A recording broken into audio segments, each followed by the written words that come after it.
So joining me right now, we have Democratic Congressman from California, Robert Garcia. He is a member of the House Oversight and Transportation Committees.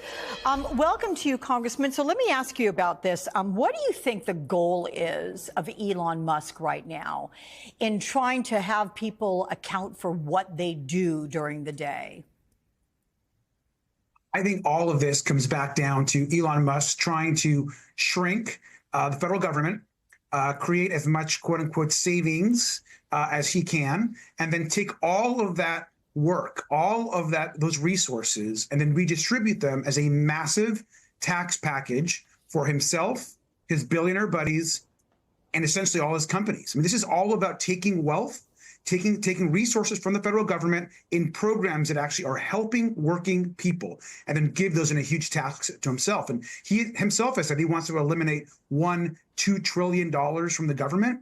Well, there's no way of doing that unless you dramatically reduce programs for working people, programs like Medicaid, like Medicare, like Social Security. And he's doing that by damaging our government workers. If there's not people doing the work, these programs then suffer. So it's completely inhumane what he's doing, by the way. No compassion, no thought about these people that are working hard to deliver services. And quite frankly, it's crazy that this is his approach. So you're offering reasons for him doing it, but is it legal? Are there security concerns for this directive? There are massive security concerns. And we're also, of course, a lot of this is being taken to the courts, rightly so, because he is over and over again, essentially putting out directives that are unconstitutional and illegal. In this case, and I'm glad to see, you're actually having agencies push back. I mean, the fact that the State Department, the FBI, other agencies are essentially pushing back and saying, do not respond to this. It is the right approach. But my question on there, are we now going to see some sort of, I guess Vaughn used the word fissure. Are you going to see Director Patel, Secretary of State Rubio now, thinking, we're going up against this guy, and how will that play out? Well, I think I would hope that Republicans would gain the courage to actually stand up for their workers. I mean, at the end of the day, Secretary Rubio represents a State Department.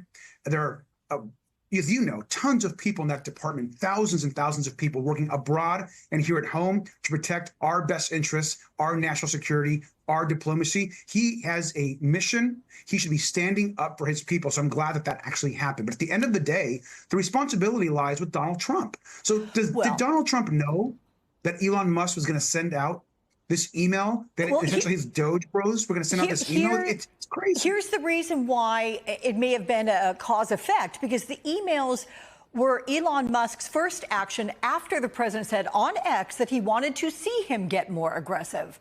How much further do you think Musk could go? And what are you hearing from your constituents? Are they equally frustrated by Musk and his actions and the Democrats' inability to push back? Yeah, I mean, Alex, I received numerous messages from federal workers screenshotting, forwarding me the email that they received. I mean, people are very concerned. Workers, remember, the federal workforce also is not just based in D.C. It's all across the country. It's in blue states. It's in red states. There are people that voted for Donald Trump, Republicans, that are sitting back going, what the hell did we just do? So you are beginning to see some pushback and understanding that what Donald Trump and Elon Musk want to do is to destroy our institutions and remake the government and shrink it so they can give huge tax breaks to billionaires and Elon Musk. Let's be really clear about what their goal actually is here. But look, we are causing massive alarm. Attorney generals are coming in from the states.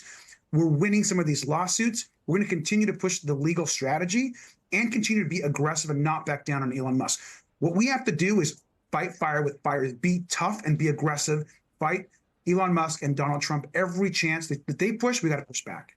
So that's something you have been doing. But as a result, you received a letter last week from acting U.S. Attorney for D.C., Ed Martin, asking you to clarify in part some comments that you made to CNN when you said what the American public wants is for us to bring actual weapons to this bar fight. This is an actual fight for democracy. Then Martin says in the letter, hey, sounds to some like a threat to Mr. Musk. What do you think he's looking to achieve by sending you this letter, and have you responded? I mean, look, we all use metaphors. I mean, and there's no reasonable person that would hear what I said and think that was threatening in any way. It was obviously a metaphor, a figure of speech. I mean, come on. It's pretty clear. I think what Donald Trump and his Justice Department are trying to do is to silence critics. It's to silence folks who are going to take on Elon Musk. We're going to take on Donald Trump and his policies. And this idea that metaphors are threatening, yet he's going to pardon the insurrectionists, that the U.S. attorney who sent that letter actually defended January 6th insurrectionists. That is what they're going after, is figures of speech and metaphors. It's pretty crazy. It's ridiculous. And look, he's given us this week to respond. We'll see what that response is. What I'm not going to do is be silenced. I'm not going to back down. We have to every single time push back with everything we got. This is not a moment to allow them to roll over our institutions and it's intimidated us from speaking out.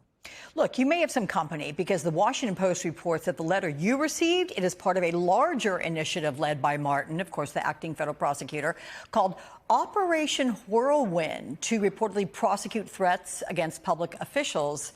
But again, you say that you're speaking tongue-in-cheek, you're using metaphors, you're not, just don't translate literally what you said. But are you worried you might get caught up in that effort? No, I'm not concerned about doing the right thing and about standing up to Elon Musk and Donald Trump. And I'm certainly not going to stop using metaphors and figures of speech. I mean, again, there's no threat there. No one believes in that we should be having violence. And so I think we got to continue to push back every time we can. You're going to keep on keeping on, which means coming back and seeing us again soon, my friend. Thank you, Robert Garcia from California.